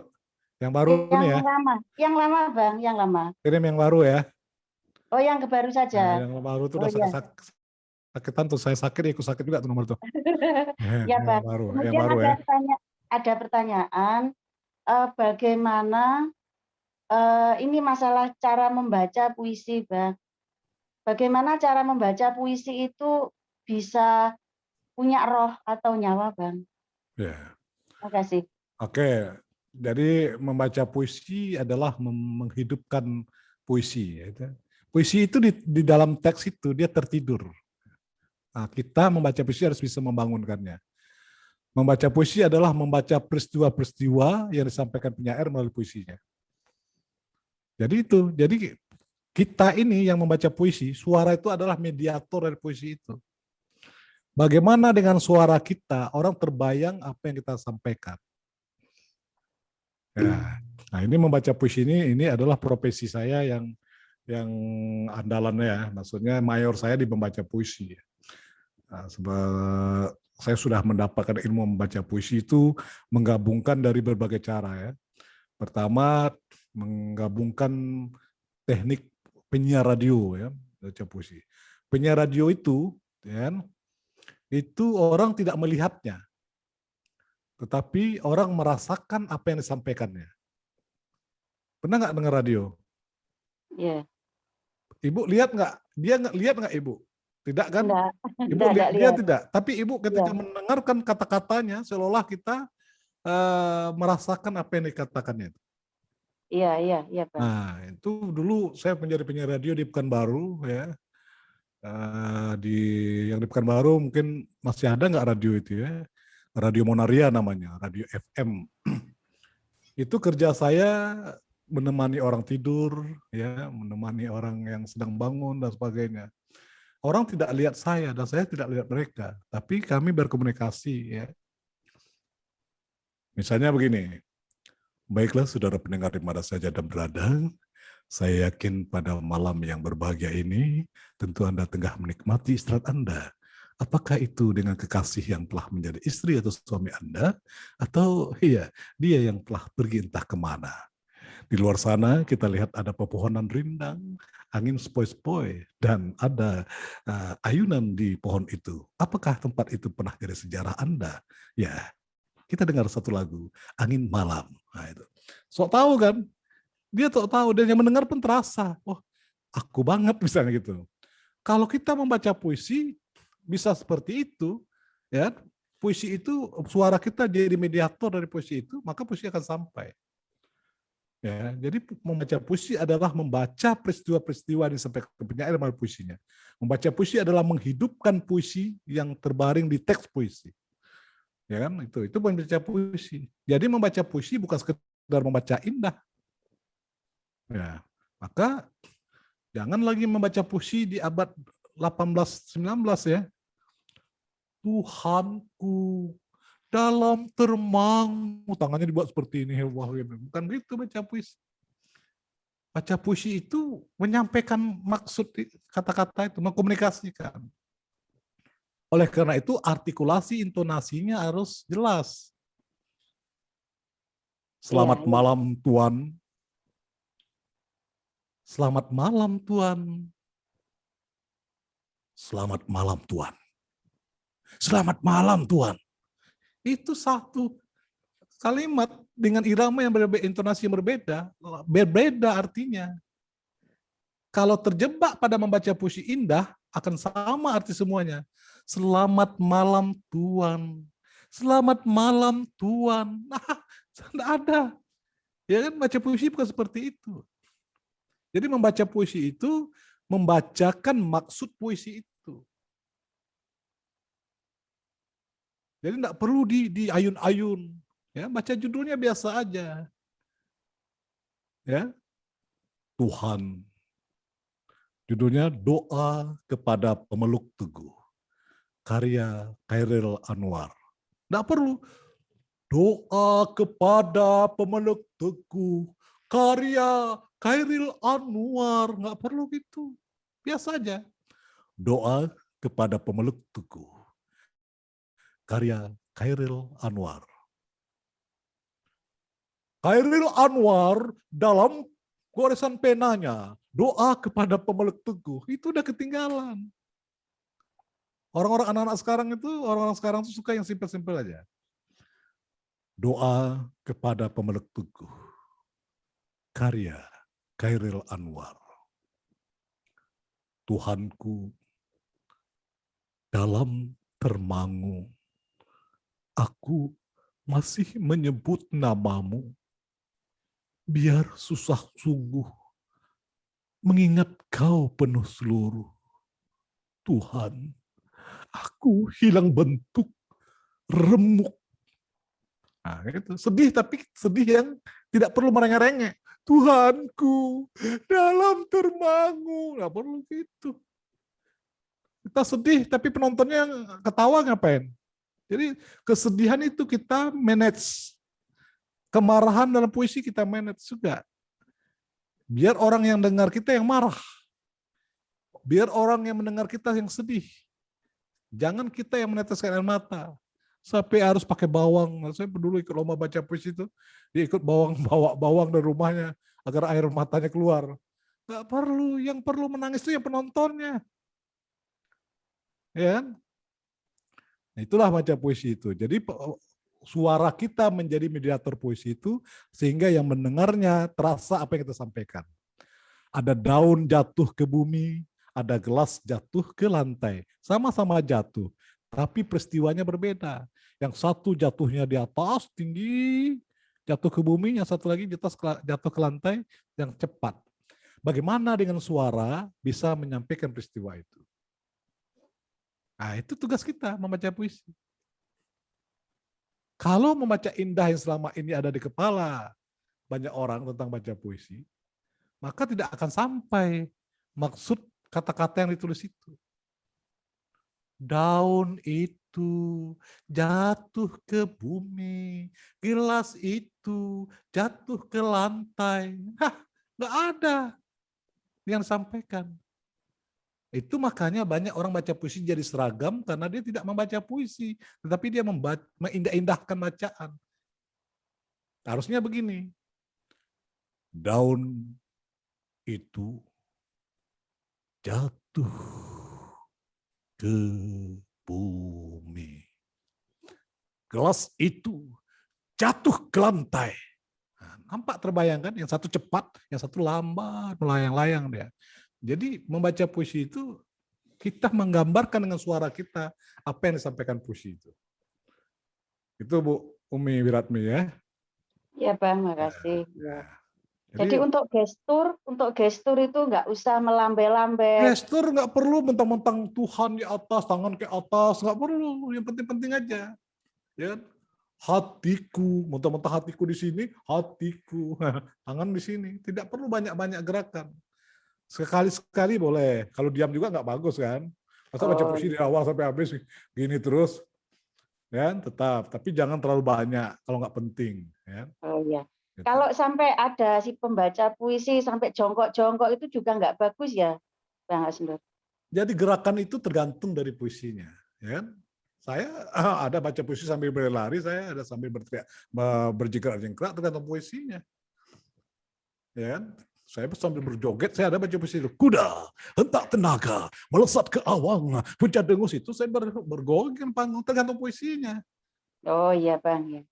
Masa ada puisinya tidak menyuruh seperti itu, kita langsung menggoyang juga. Ya. Doa untuk bangsa, Tuhanku, mau goyang-goyang mana cocok. Ya. Ada orang menangis, kita bergoyang nggak cocok. Jadi tergantung puisinya. Ya. Kayak gitu. Ya Bang, sudah paham Bang, makasih. Ada paham. Ya. Ya. Yang penting siapapun yang belajar dengan perluas, membaca puisi khususnya, jangan lagi membaca puisi dengan gaya abad 19 dan abad 18. Kalau masih, maka tertinggal 100 tahun yang lalu. Ya. Kayak gitu. Sekarang baca puisi udah berkembang betul. Mengapa anak-anak muda sekarang tidak suka dengan baca puisi? Ya karena itu baca puisi yang ditontonnya salah. Sehingga orang dengar baca puisi, orang sudah menjauh. Karena yang terbayang dengan dia baca puisi seperti itu. Ya, tapi baca puisi itu harus bisa menggugah perasaan, kalbu, orang mendengar kita gemetaran apanya ya, masuk ke jiwanya. Nah, itu. Itu Bu ya, yang Ibu ini udah mulai buat video, puisinya udah lolos. Sebenarnya nanti ada khusus untuk belajar baca puisi ya. Gitu. Ada lagi? Ini ada Pak Indra Hendrawan baru gabung. Dari mana Pak Indra? Ya, Assalamualaikum. Waalaikumsalam. Baru pulang nih persiapan PPDB buat besok. Pak Indra dari mana? Dari Cianjur, Bang. Oh iya, baru gabung Yang ya. dulu ikut lomba baca puisi sebelum COVID kalau nggak salah. Yang di mana? Oh Waktu iya. antar guru ya. Oh iya, yang di Depok ya. Yang Depok kan kita pernah ketemu, Bang. Oh iya, oke. Oke, berarti Pak Indra udah biasa baca puisi ya. Menang nggak waktu itu? Menang nggak waktu itu? Juara nggak? Waktu itu Masuk final ya? Masuk final aja. Ya, alhamdulillah. Waktu itu juri Jose Rizal Manua, Imam Ma'arif, kemudian ada dari Sanggar Matahari. Oke, udah menulis puisi Pak Indra? Lagi sedang proses. Aduh, saya waktunya nih, Bang. Aduh, ya. Waktunya berbelit-belit nih. Ya, kalau waktu memang, kalau kita ikuti memang susah ya. Tapi waktu itu selalu ada kalau kita bisa gunakan ya. Ya, ini juga selalu pantau grup maupun itu. Ya, tulis dulu hari ini 1 bait, besok 1 bait. Oh ya, itu kan peraturannya maksimal 5 bait dan setiap bait maksimal 5 baris. Arti maksimal itu paling banyak. Tidak mesti juga harus buat semuanya. Ya. Kalau toh memang ternyata bisa 3 bait dan itu lebih cukup, nggak apa-apa. Ya kan? Jangan paksakan 5 bait tapi berantakan semua. Ya. Itu pun banyak kalau yang saya koreksi, yang ngirim 5 bait, akhirnya jadi 4 bait. Ada yang jadi 3 bait. Menulis puisi, kehebatan puisi bukan karena banyaknya, tapi pada kualitas kata-katanya ya. Izin Bang, Ya, gini, bagaimana kalau si puisinya itu nggak berbentuk bait, misalkan bentuknya itu saya misalkan berbalada misalkan, cerita lah, ya. itu boleh nggak?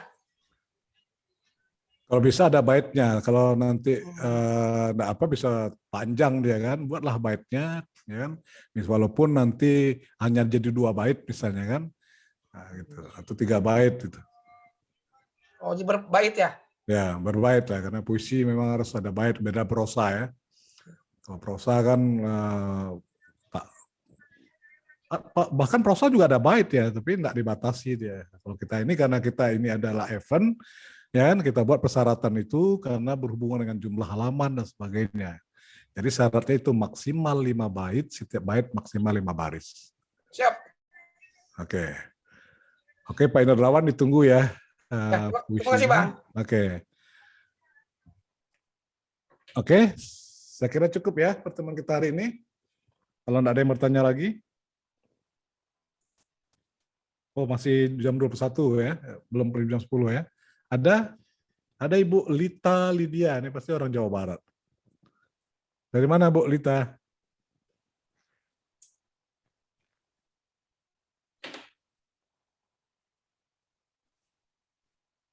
Bu Lita suaranya? Jadi ada sebuah cerita ya, sambil nunggu yang lain. Ketika saya mempresentasikan puisi multimedia di hadapan staf Balai Bahasa seluruh Indonesia. Waktu itu saya menayangkan video puisi saya Percakapan Pohon dan Penebang.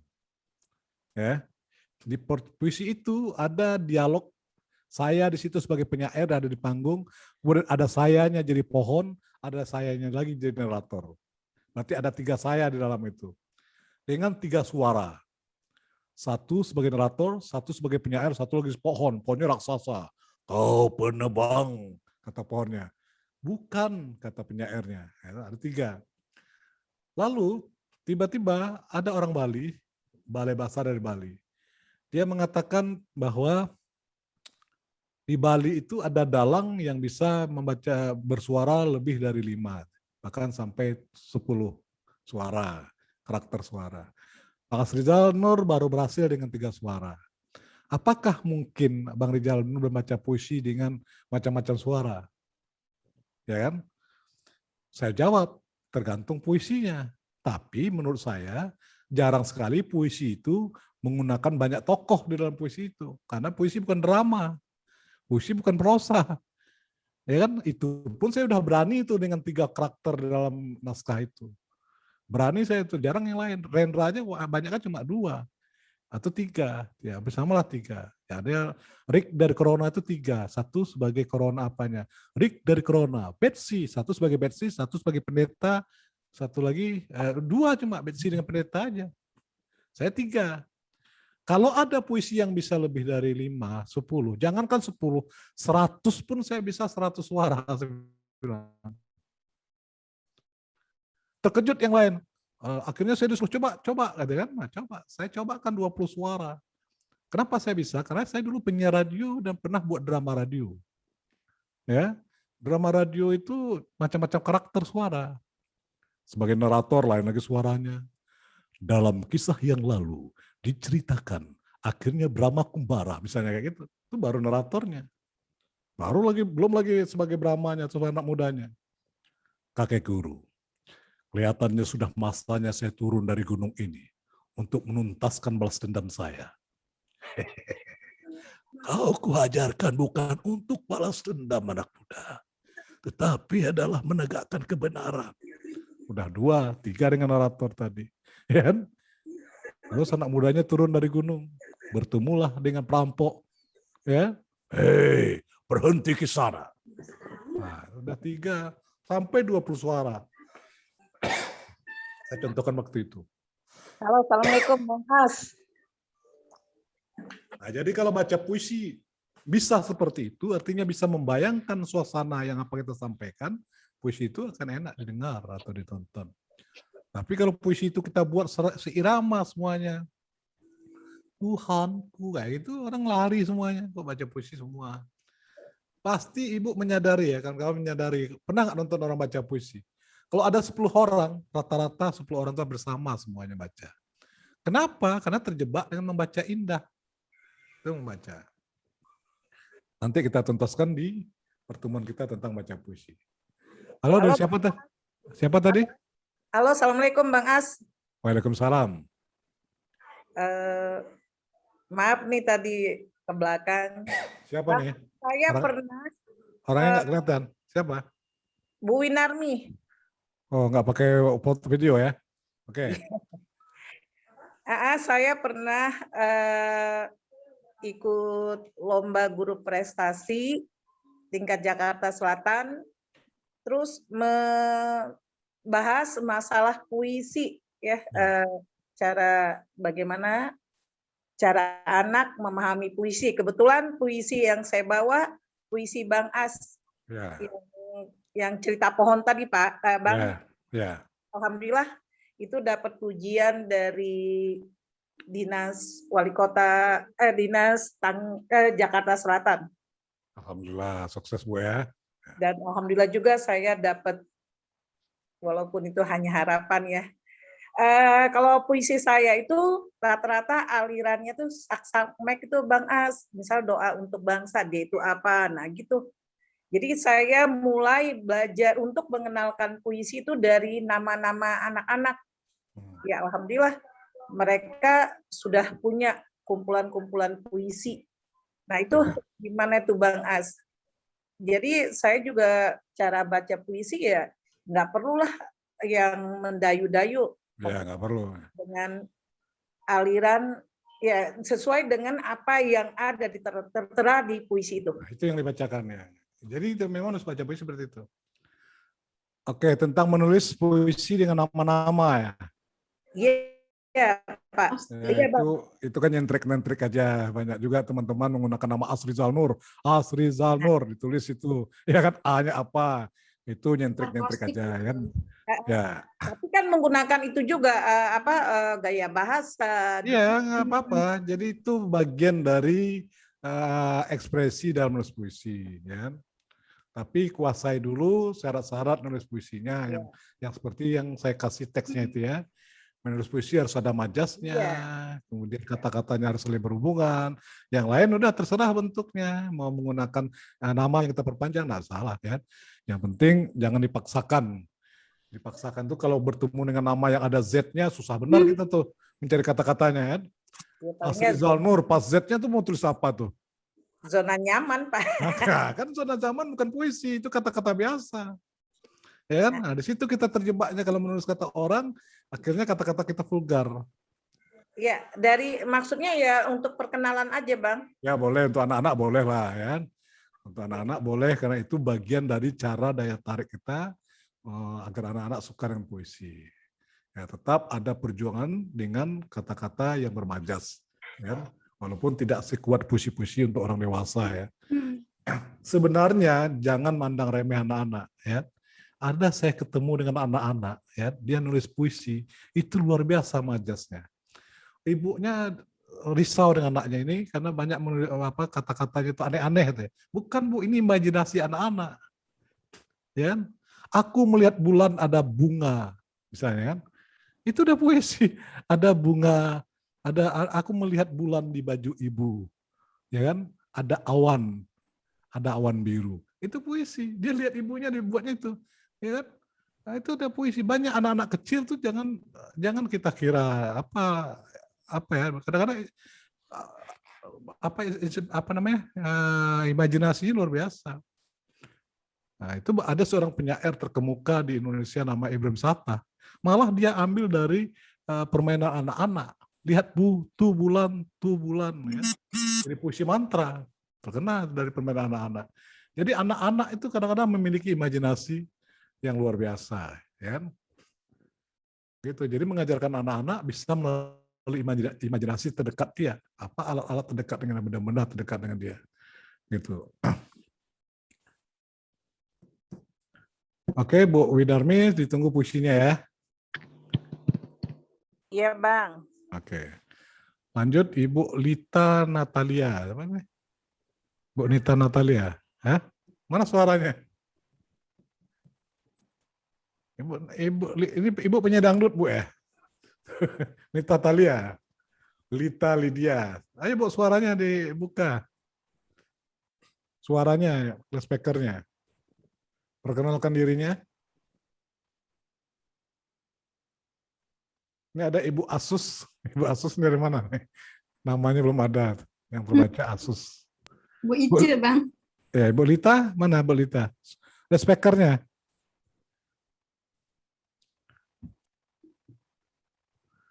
Nggak dengar suara Bu Lita ya. Speakernya dibuka.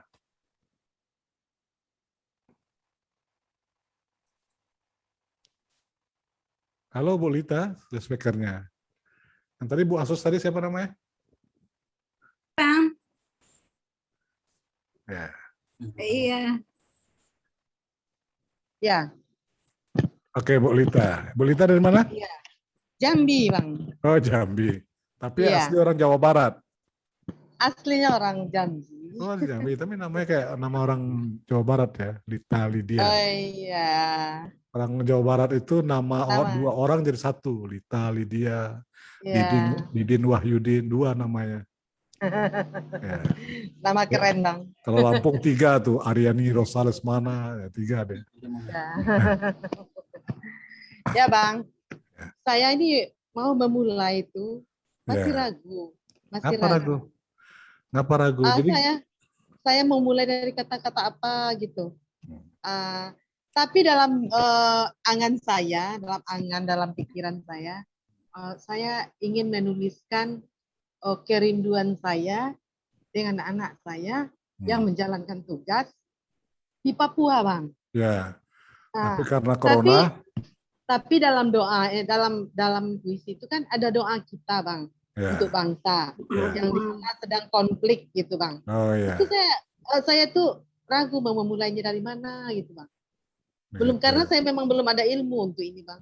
Oh ya. Tapi kepengen. Jadi gini, memang kadang-kadang jangan kata-kata dulu dicari, tetapi cari dulu gagasan yang mau disampaikan, idenya. Kalau sulit dengan satu gagasan ini, cari gagasan berikutnya, ya kan? Sampai ketemu gagasan yang enak ditulis. Doa untuk bangsa, ya kan? Kita bertanya dulu, untuk apa sih bangsa ini didoakan? Ada apa dengan bangsa ini? Nah, dari situ kita merenung. Oh iya, ini. Mana yang enak ambil, jangan semua ditulis. Ada yang nulis ditulis semuanya. Tuhanku, lindungilah bangsaku dari corona, lindungilah bangsaku dari semuanya ditulisnya, ya kan? Ambil satu, corona aja, persatuan politik pilih salah satu, tapi tetap ditulis dengan puisi. Masalah anak ibu yang di Papua itu tentara ya? Hah? Polisi? Brimob, Bang. Hah? Brimob. Brimob. Ya. Mungkin ibu bisa berdoa untuk anak ibu, tapi kaitkan dengan bangsa, ya kan? Tapi jangan kata-kata puisi ya, tulis dong kata-kata biasa, ya kan? Anakku, darah dagingku, ya kan? Walaupun engkau di tengah negeri yang berkecamuk, ya kan? Nah, buat itu seperti itu. Nah, tulis dulu kata-kata biasa, habis itu baru jadikan puisi, ya kan? Nah, tapi kuatkan hatimu dengan merah putih. Ya, nah seperti itu ya. Di setiap langkahmu ada doa ibu, ya. Nah kayak gitu. Bayangkan itu kalau ada 1 juta ibu, kemarin ada juga yang seperti itu, tapi dia mengharapkan doa ibunya. Kalau ibu kan terbalik, doa ibu untuk anaknya. Kalau itu doa doa harapan anak kepada ibunya. Jadi ada seorang ibu, dia terbayang dengan ibunya, dia mengharapkan doa dari ibunya. Karena musim corona ini dia berjauhan dengan ibunya. Nah gitu. Ibu tulis itu, ya kan? Nah, tapi jangan ditulis vulgar, tulis dulu kata-katanya, nanti baru jadikan puisi. Iya, Bang. Ya. Ya itu bagus tuh, ya kan? Iya, Nah, Bang. semoga anak ibu Ya, jadi brimob yang muslim, amin. yang taat dan Amin. sebagainya, yang tetap menjaga Amin. nuraninya, walaupun agak Amin ya berat rabbal alamin. karena bos Iya. berbeda, kalau bos berbeda kan. Iya, Mudah-mudahan Bang. dia ketemu bosnya yang sejiwa, jadi Iya, Bang. akhir-akhir Ya. ini kan polisi agak jatuh sekarang kan di mata masyarakat dengan kejadian apa. Tapi saya yakin masih banyak polisi yang memiliki nurani, yang mempunyai kepribadian, apalagi ditambah dengan doa ibunya. Iya. Ya kan? Amin ya Iya, rabbal gitu. alamin. Kayak gitu. Iya, Bang. Ya. Jadi Bang. ibu tuntun terus si anaknya karena salah satu rusaknya bangsa ini, majunya bangsa ini karena ibu dan istrinya. Iya. Ya kan? Pengaruh istri dan ibu itu sangat berpengaruh pada bangsa ini. Iya, Bang. Iya. Ya kan? Seorang istri yang baik dan biasanya suaminya juga akan baik. Iya. Nah, gitu. Begitu juga ibu, ya kan? Ibu yang selalu mendoakan anaknya, ya kan? Iya. Bagaimanapun tetap anak itu takut dengan ibunya, patuh pada ibunya. Iya. Ya, itu bagus lu ibu buat puisi itu ya. Iya, Bang, untuk kenang-kenangan, Bang. Nah, ibu tulis puisi itu. Iya. Terima kasih, Bang. Oke, Terbuka sama-sama. cakrawala saya, Bang. Ya, Bu Lita, Lydia, oke. Iya, makasih, Bang. Ya, ditunggu puisinya. Kemudian yang lain ada? Bang, tanya Bang. Ya, Bu Dwi Sri Cuscarwati. Iya, terima kasih. Ya. Saya mau bertanya masalah tipografi, Bang. Ya. Kalau ditulis ini kira-kira berpengaruh atau tidak? Apakah nanti puisi yang kami buat itu misalnya harus ada tipografi tertentu atau bagaimana? Oke. Boleh atau tidak begitu? Ya. Terima kasih, Bang. Oke, Bu. Jadi tipografi bebas ya, tapi jangan dipaksakan ya. Kita menulis puisi-puisi biasa saja dengan tipografi normatif. Ya. Tipografi itu biasanya terjadi pada puisi-puisi mantra ya, puisi-puisi yang surrealis. Kalau puisi-puisi biasa susun aja dengan biasa ya. Tipografi biasa. Jadi kita tidak ada syarat harus tipografinya seperti apa ya. Harus tengah-tengah semuanya, tidak. Malah nanti kita seragamkan tipografinya ya. Nah, kecuali puisinya yang menuntut untuk memiliki tipografi. Karena tipografi itu ya kan berpengaruh pada puisinya, ya kan? Kalau puisinya tidak meminta tipografi, ngapain? Misalnya ada puisi ibu bercerita tentang turun naiknya kehidupan, maka ibu tulis tipografi itu seperti tanjakan-tanjakan seperti itu. Itu oke. Tapi kalau puisinya biasa doa untuk bangsa nggak perlu tipografi. Oh ya. Ya biasa-biasa aja ya. Ya, berbait gitu saja ya. Ya berbait maksimal 5 baris setiap baitnya. Iya. Kan maksimal 5 bait ya. Itu Bu, jangan terpaku dengan tipografi ya. Iya. Terima kasih, Bang. Ya, sama-sama Bu Dewi. Maaf Bang, mau nanya. Siapa nih? Herlina Bang. Ya. Lina. Udah Iya dapat, dari Bandung. udah dapat infos ya? Itu udah dapat. Ya. Bang, mau nanya, itu tipografi itu apa ya Bang ya? Tipografi itu adalah susunan baris ya. Ada yang di tengah, ada yang di kiri, ada yang biasa saja itu. Itu tidak terlalu penting untuk puisi-puisi normatif, puisi-puisi biasa. Ya kan? Dulu ada yang di tengah-tengah, saya dulu suka tuh nulis puisi yang di tengah-tengah. Lalu saya pikir-pikir, kalau saya buat kiri nggak berpengaruh, ngapain saya buat di tengah? Ya kan? Kecuali tipografi itu susunan, ada yang membuat seperti gambar, seperti huruf O dan sebagainya, itu tipografi. Ya, tipografi itu menggambar dengan susunan huruf. Ya. Oh, oke. Gitu. Makasih Bang. Ya, oke. Kalau kurang yakin dilihat di Google gampang. Tipe apa yang maksudnya tipografi itu gampang. Ya. Oke, cukup ya, dicatat udah ya. Kalau kurang lengkap secara teori itu udah saya tulis di grup ya. Silahkan baca. Semoga saya simpulkan lagi. Tulislah puisi. Kalau sulit menulis kata-kata, jangan kata-kata dulu ditulis. Cari dulu idenya. Doa untuk bangsa. Ada apa dengan bangsanya? Ada apa masalah-masalahnya? Oh, ada masalah ini 1, 2, 3. Ambil salah satunya, jangan tulis semuanya. Oke, tulis dulu itu dengan kata-kata biasa dulu. Ya, tulis dulu kata-kata biasa. Setelah itu baru jadikan puisi. Oke, jadikan puisi. Terus kalau sudah jadi puisi, dicek dengan 4 kunci tadi. Menulis puisi adalah menulis sesuatu bukan sesuatu. Baca, oh ini masih sesuatu itu yang aku tulis nih. Oh berarti jadikan dia puisi. Caranya gimana? Menulis kata, bila ada kata benda, tambah dengan kata sifat. Ya, lautan biru ganti dengan lautan rindu. Ya, sesuai dengan tujuan puisinya apa. Oke, habis itu kata-katanya saling berhubungan. Nah, misalnya laut, apa yang berhubungan dengan laut? Tetapi ingat, semuanya menjadi majas, ya. Bukan lagi yang kita tulis itu batu, bukan batu itu lagi. Ya, laut bukan lagi laut itu lagi. Kemudian camar bukan lagi camar itu. Ya.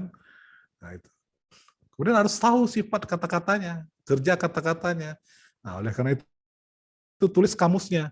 Laut, sifat laut, titik 2, asin, luas, dalam.